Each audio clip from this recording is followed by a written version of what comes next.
सभी को नमस्कार। आज मैं आपके सामने प्रस्तुत हूँ मुंशी प्रेमचंद की जब्तशुदा कहानियों का जो संग्रह है सोजे वतन, उसकी 5वीं कहानी सांसारिक प्रेम और देश प्रेम। इस कहानी की शुरुआत ऐसे होती है कि इटली का जो प्रसिद्ध देश प्रेमी है मैजिनी, वो निर्वासित होकर के और बुरी स्थिति में एक होटल में बैठा है। जिस होटल में शिष्ट लोग जाने में सकुचाते हैं। उसकी दाढ़ी बढ़ी हुई है। उसको देख करके कोई भी एक सभ्य व्यक्ति नहीं समझ सकता है, उसकी हालत इतनी खराब है। वह विचारों में डूबा हुआ है। किन विचारों में डूबा हुआ है कि जो अब मेरे देश के लिए लाखों लोगों ने कुर्बानियां दी हैं, क्या वो खराब हो जाएंगी? क्या मेरा देश आजाद नहीं हो पाएगा? क्या मेरे देशवासियों पर इसी तरह से अत्याचार होते रहेंगे? नहीं, मैं इस तरह से नहीं जिंदा रह सकता हूं।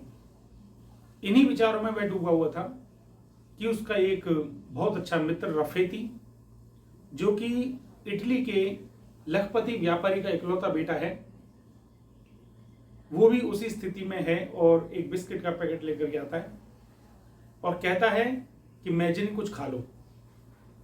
वो कहता है कि तुम्हारे पास इतने पैसे आए कहां से कि तुम्हारे पास ये बिस्किट भी है?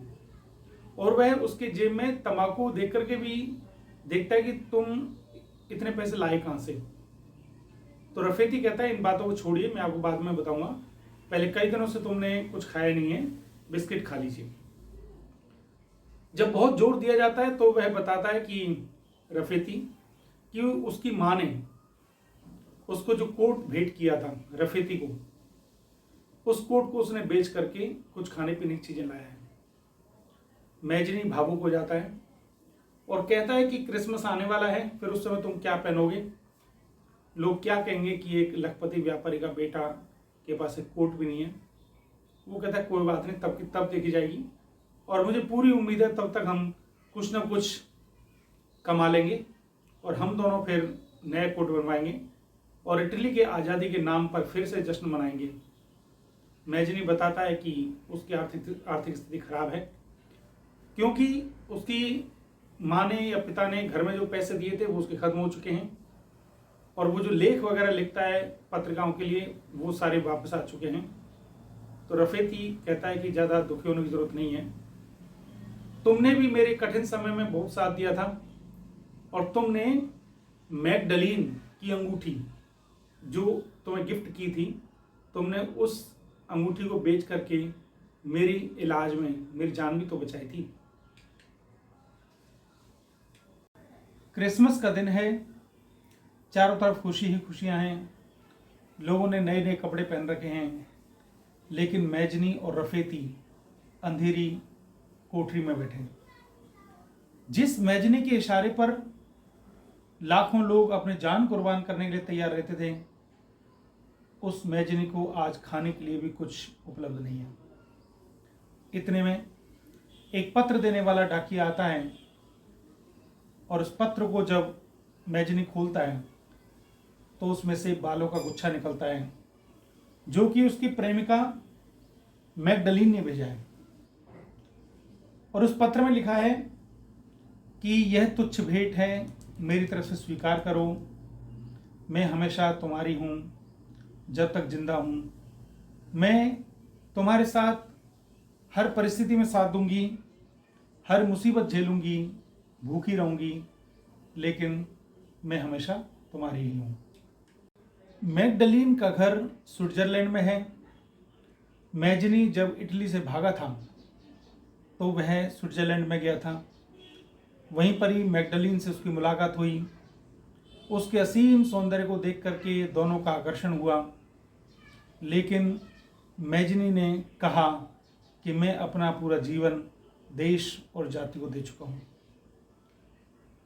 इस प्रकार से स्विट्जरलैंड छोड़ने के बाद मैजिनी के प्यार में मैगडलीन काफ़ी उनके ख्वाबों में रहती थी। इसी विचार को सोचते हुए मैजिनी ख्यालों में डूबा हुआ है और सोचता है कि हे मैगडलीन, तू क्यों इस गरीब के चक्कर में अपनी ज़िंदगी को बर्बाद कर रही है, और मैं अपना पूरा जीवन देश जाति को दे भी चुका हूँ। मैजिनी मैगडलीन को पत्र लिखता है कि तुम्हारा खत मिला, मैं बहुत प्रसन्न हुआ। तुम्हारा उपहार मेरे लिए एक अमर और निस्वार्थ प्रेम की निशानी है।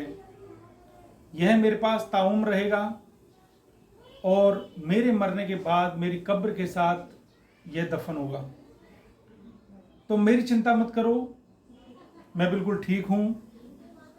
पता चला है कि तुम्हारी तबीयत कुछ नासाज रहती है, अपनी सेहत का ध्यान रखें। क्रिसमस पर मैं आज तुम्हें क्या उपहार दूं, लेकिन मैं परमात्मा से प्रार्थना करता हूं कि वह परमात्मा तुम्हें हर तरह की संपत्ति और सुख प्रदान करें। काफ़ी दिन गुजर जाते हैं।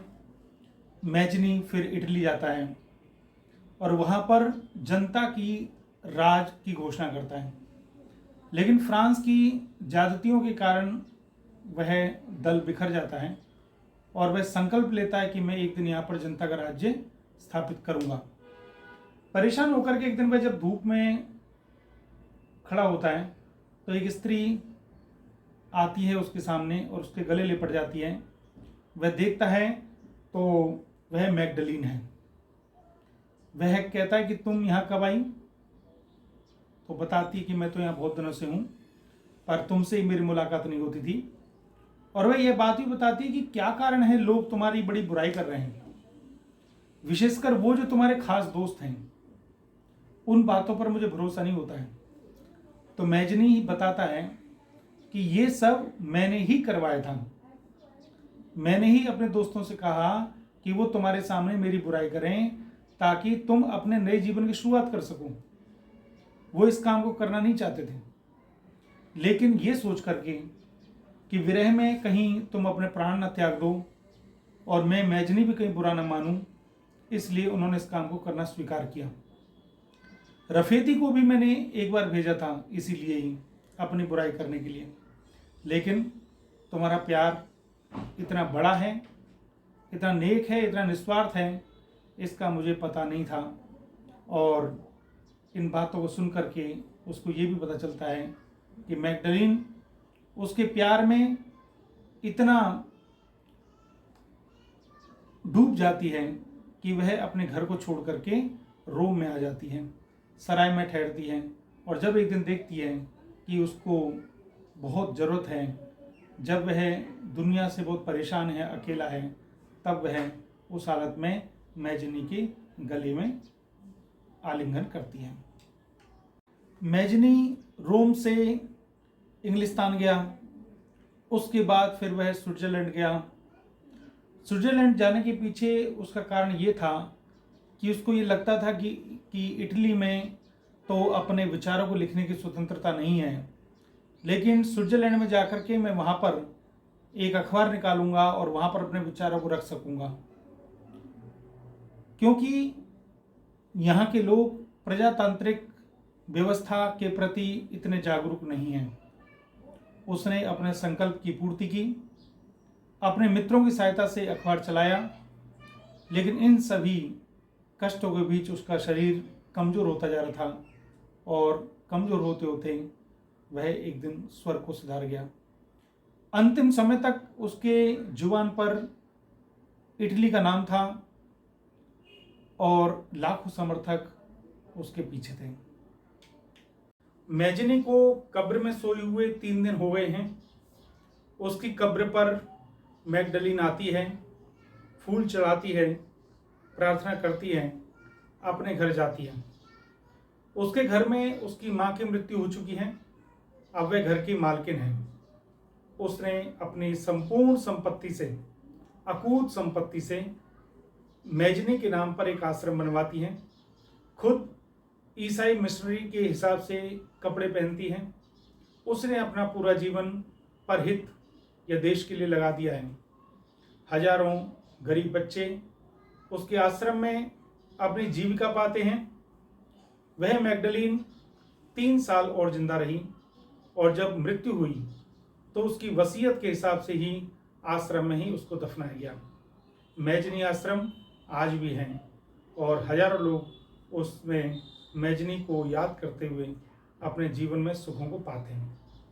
तो यह कहानी हमें यह सिखाती है कि मैगडलीन का प्रेम, जो सांसारिक प्रेम साधारण नहीं था, उसका प्रेम निस्वार्थ प्रेम था, जो देश भक्ति में परिणत होता है, समाज के हित में परिणत होता है।